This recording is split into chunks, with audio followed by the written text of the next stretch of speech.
Evelyn always wondered why there were gaps in her day. It started small, barely noticeable at first. She would glance at the clock, see it was 2 p.m., blink, and suddenly it would be 3 p.m. She assumed she was just distracted, lost in thought, or tired. But as the weeks went by, the gaps grew longer and more frequent. An hour here, an hour there, stolen from her day, leaving her with no recollection of what she had been doing. The government had insisted that the hourglass implant was safe. It was a groundbreaking device designed to maximize human productivity. Installed in the brain, it allowed people to compress 1 hour of their day into just a few minutes of memory, making them hyper-efficient. During that hour, they could complete hours worth of work, but it would feel like no time had passed at all. Everyone had it. Her co-workers, her friends, her partner, there was no escaping it.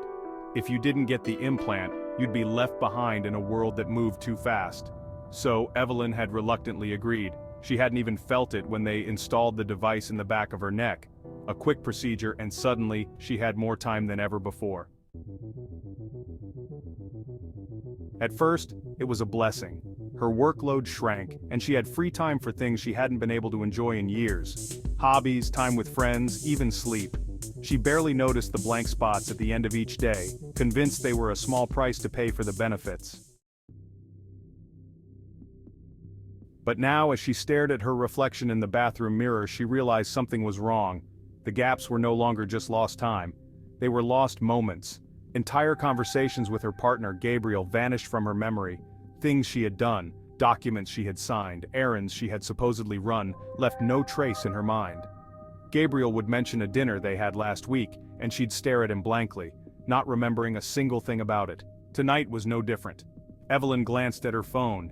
8:45 p.m. She remembered standing in the kitchen just a moment ago talking to Gabriel, but now she was in the bathroom staring at herself, and the clock read 9:30 p.m. What the hell? She ran her hands through her hair, trying to steady her breathing. It was getting worse. She had never lost 45 minutes before. How could she? She hadn't even activated the hourglass today. A soft knock on the bathroom door pulled her from her spiraling thoughts. "Evelyn?" Gabriel's voice came from the other side. "Are you okay?" She opened the door to find him standing there, concern etched across his face. "Yeah, I just lost track of time," she muttered, stepping past him into the hallway. Gabriel sighed. "It's been happening a lot lately. Maybe you're overusing the implant. I haven't used it today. I swear." He frowned but didn't push the subject further. Instead, he walked with her into the living room where her laptop sat open on the coffee table. A work file was displayed on the screen, half completed. She didn't remember starting it.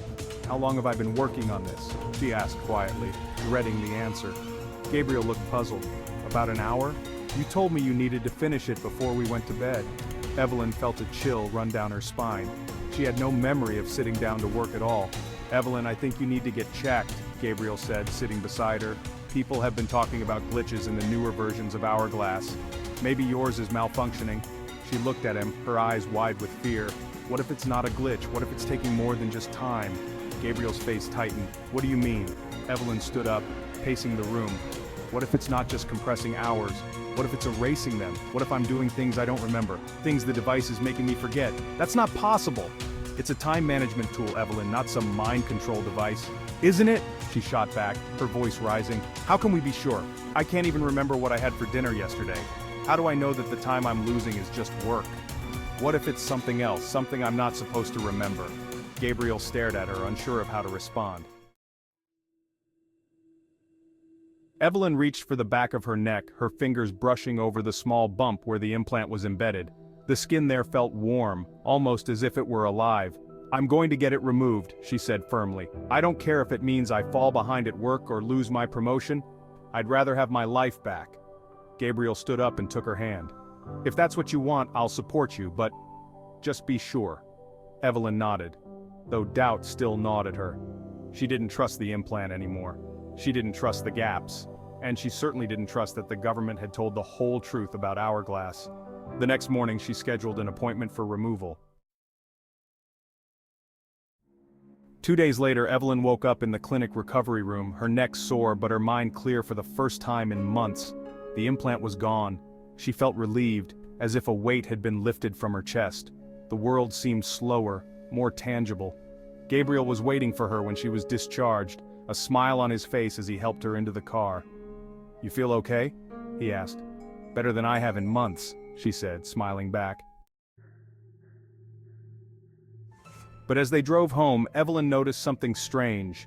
They passed by a cafe on the corner of her street, one she swore had been there for years, but she had no memory of ever going inside. And when they pulled into the driveway of her house, the front garden looked slightly different. The flowers were new, as if someone had replaced them recently. She stepped out of the car, feeling a sudden wave of nausea. The gaps were still there, lingering like shadows in her mind. No implant to blame now. The door to her house opened and a woman she didn't recognize stepped out onto the porch, waving at Gabriel. Evelyn's blood ran cold as she turned to Gabriel, her voice barely a whisper. "Who is that?"